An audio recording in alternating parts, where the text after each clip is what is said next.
बंधुत्व का संदेश देने वाले निषाद कुलभूषण सिंह बेरपुर नरेश महाराजा गुहरानी निषाद जी के चरणों में सदा समर्पित अर्पित करते हुए इस देश को आजाद कराने वाले क्रांतिवीर भगत सिंह, चंद्रशेखर आजाद, सुभाष चंद्र बोस, रानी लक्ष्मीबाई तथा साथ ही साथ 22 समंतियों को मौत की नींद सुलाने वाली वीरांगना बहन फूलन देवी के चरणों में सदा समर्पित अर्पित करते हुए आज इस कड़ाके की ठंड में आप लोग इकट्ठा हुए, इसके लिए हम लोग हृदय से आप लोग के आभारी हैं। और हम 3 पार्टियों ने मिलकर के गठबंधन बनाया है।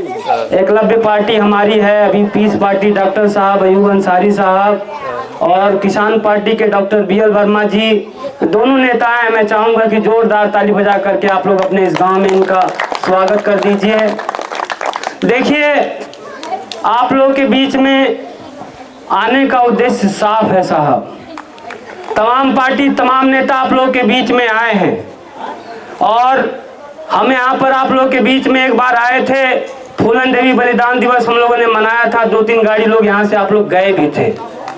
देखिए, हम एक ही चीज पूछते हैं, कहीं भी बिरादरी में हम लोग जाते हैं अपने, तो आप बताओ कि इस देश में 6743 जातियां रहती हैं और सारी जाति के लोगों ने जब देश आजाद हुआ तो सारी जाति के लोग एक साथ आजाद हुए, कोई आगे पीछे नहीं हुआ। लेकिन आप बताओ, देश आजाद होने के बाद भी साहब कुछ जातियां हैं जो पैसे वाली हो गई, जमीन वाली हो गई, नौकरी वाली हो गई और हम लोग आज भी भिखमंगा हैं। हम कह रहे हैं कि भाई अगर सारे लोग एक साथ आजाद हुए तो या तो सबको पैसे वाला हो जाना चाहिए या तो सबको भिखमंगा हो जाना चाहिए। लेकिन आज हम लोग पीछे इसलिए हैं साहब कि हमारे देश में जब संविधान आया तो संविधान में लिखा गया कि पहले जो रानी के पेट से जो बेटा पैदा होता था वो राजा होता था, लेकिन जब संविधान आया तो मत के पेटी से जो बेटा पैदा होगा वो राजा बनेगा। यानी आप लोग अपनी मीटिंग करेंगे, अपनी पंचायत करेंगे, अपनी सभा करेंगे और अपना वोट अपने बेटा को दे करके जिताएंगे। जब वो बेटा आपका खजाने का मालिक बनेगा, मुख्यमंत्री और प्रधानमंत्री बनेगा, तो सारा का सारा पैसा आपके गांव में आएगा, आपका हक और अधिकार मिलेगा। तो इस देश में जिन जातियों ने अपनी मीटिंग की, अपनी सभा की और उन लोगों ने अपने बेटा को खजाने का मालिक बनाया तो उनका पैसा उनके घर में आया। जैसे दलित समाज के लोग इस देश में रहते हैं, जिनको गांव से दक्षिण बसाया जाता था कि उनकी हवा भी मत आने पाए, गाय के गोबर से अनाज धो के खाते थे, बेचारे इतने गरीब थे। और वो भी जिसको वोट देते थे, लोग जीत करके जाते थे, जब जीत के मालिक बन जाते थे तो लोग कहते थे कि यार तुम दलित हो, तुम मंदिर में नहीं जा सकते हो, तुम अछूत हो, तुम मंदिर में नहीं जा सकते हो।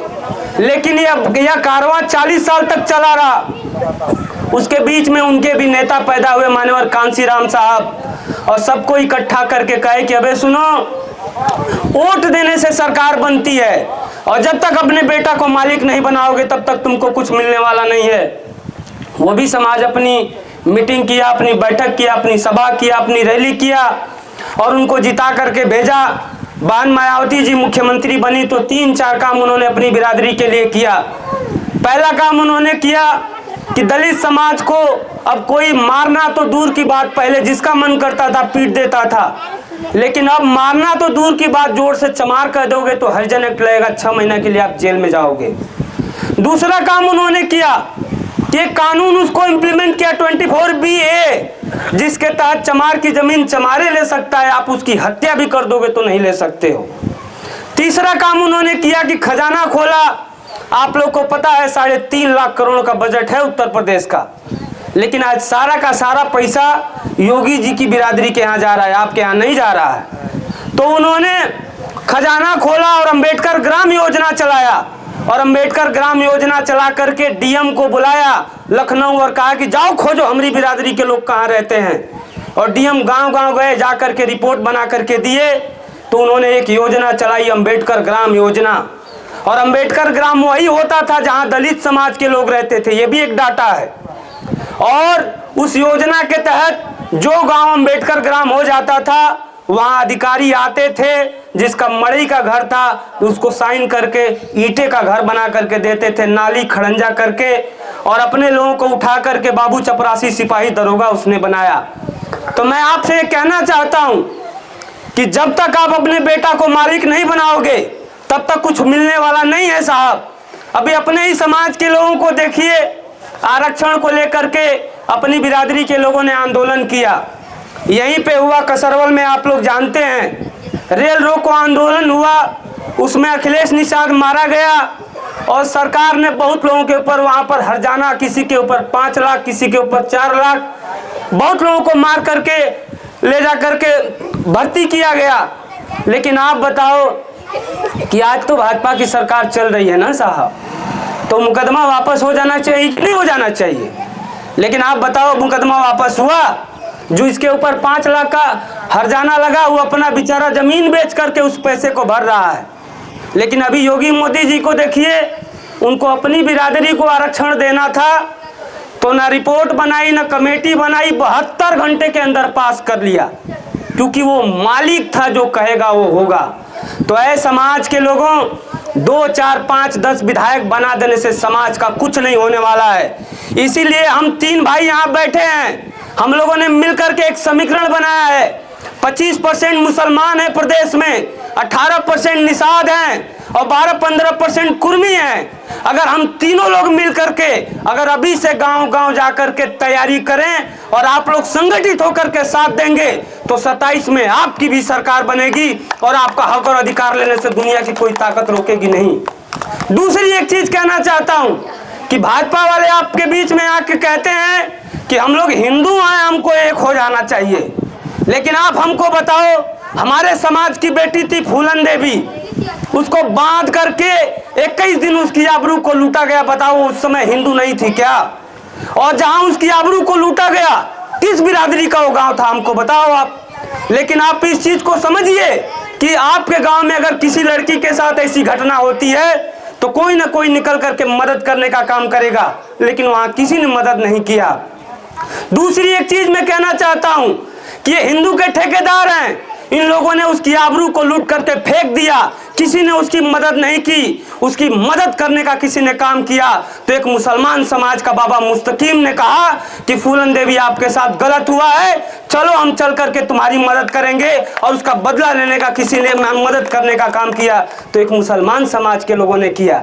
ये लोग आगे कहते हैं कि तुम लोग हिंदू हो, मुसलमानों से बड़ा खतरा है। लेकिन आप बताओ, अभी हम अपने किसी निषाद भाई को जिला पंचायत का चुनाव लड़ाया जाए और लड़ा करके अगर ये हमारे मित्र हैं मुसलमान भाई, अगर इनसे मित्रता किया जाए, दोस्ती किया जाए, तो इनको समझा करके वोट मांगा जाएगा तो वोट दे देंगे कि नहीं दे देंगे? लेकिन अभी चले जाइए योगी जी की बिरादरी के यहाँ, उनसे वोट मांगेंगे तो दे देंगे आपको? अभी यादव जी लोग के यहाँ चले जाओ, वोट मांगेंगे तो दे देंगे आपको? तो साहब ये बताओ, वोट देने से सरकार बनती है साहब।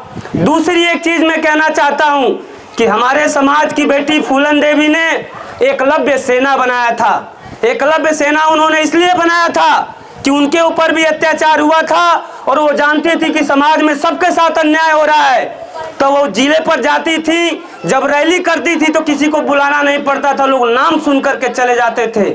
और जब लाखों की भीड़ होने लगी तो जो कम संख्या वाली पार्टियां हैं, इन सारी पार्टी के लोगों ने मिलकर के फूलन देवी को इस दुनिया से मिटा दिया। इसलिए मिटा दिया कि ये भी मुख्यमंत्री बन जाएगी अगर इसको नहीं मरवाया गया।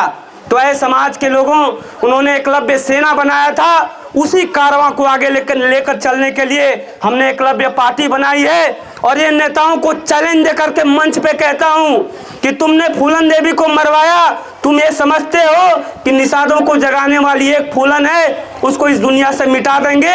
तो गाजीपुर की धरती से कसम खा करके निकला हूं कि अपने समाज में इतना फूलन बनाऊंगा कि इन हरामजादों की गोला बारूद खत्म हो जाएगी, लेकिन फूलन खत्म नहीं होगी। तो ऐसे समाज के लोगों, हम लोग अभी आने वाले समय में पंचायती चुनाव है, पंचायती चुनाव में भी हम लोग यहाँ पर मीटिंग करके आपस में तय करके अपने किसी भाई को जिला पंचायत भी लड़ाया जाएगा, प्रधानी भी लड़ाया जाएगा, और हम सब लोग मिल करके उनकी मदद करेंगे। तो बताइए, जिस रास्ते पर हम लोग चल रहे हैं वो रास्ता सही है कि नहीं है? सही है। तो भाई साथ देंगे कि नहीं देंगे? तो हाथ उठा के बताइए कितने लोग साथ देंगे भाई आप लोग। तो दूसरी एक चीज मैं और कहना चाहता हूं कि देखिए, 2012 से लेकर के और 17 तक डॉक्टर साहब आपके यहाँ विधायक रहे हैं। आप लोग इस चीज़ को जानते हैं, यहाँ पूरे क्षेत्र में मैंने घूम करके देखा और हम लोगों ने तो यहाँ पर अपनी बिरादरी के लोगों को सांसद भी बनाया साहब, लेकिन वो नेताजी जीत करके गए तो कभी बिरादरी में वापस ही नहीं आए। दूसरा मैं कहना चाहता हूँ कि डॉक्टर साहब जब यहाँ से विधायक थे तो 100 नल आई थी तो 20 नल समाज के लोगों को देने का इन्होंने काम किया जिस समय ये विधायक थे।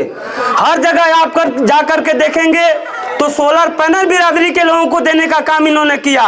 और तीसरा काम इन्होंने किया कि पूरे प्रदेश में आप घूम करके आ जाइए, कहीं भी बारात घर आपको नहीं मिलेगा, लेकिन यहीं आप चले जाइए, यहाँ पर डॉक्टर साहब जब विधायक थे तो उन्होंने बजट दे करके और बारात घर बनाने का काम इन्होंने देने का काम किया अपने समाज को, ताकि हमारी बहन बेटियों की शादी हो तो बारात आकर के वहाँ रुके। तो मैं यही चाहूँगा कि हमारे साथी हैं, भविष्य में आप लोग इनकी मदद करें और अच्छे नेता को जिता करके आप लोग सदन में भेजेंगे। जाति धर्म पंथ मजहब छोड़ करके अच्छे नेता को जिताएंगे तब जाकर के विकास होगा, अदर कुछ करने होने वाला नहीं है। तो मैं ज़्यादा कुछ ना कहते हुए आप सभी लोग यहाँ पर इकट्ठा होकर के हम लोग बातों को सुने, इसके लिए मैं आप सभी लोगों का हृदय से आभारी हूँ। और मैं फिर आप लोगों के बीच में आऊँगा और इस लड़ाई को हम लोग लड़ेंगे। ज़्यादा कुछ ना कहते हुए आप लोग यहाँ बैठे, इसके लिए हृदय से आप लोग का आभारी हूँ। बहुत बहुत धन्यवाद।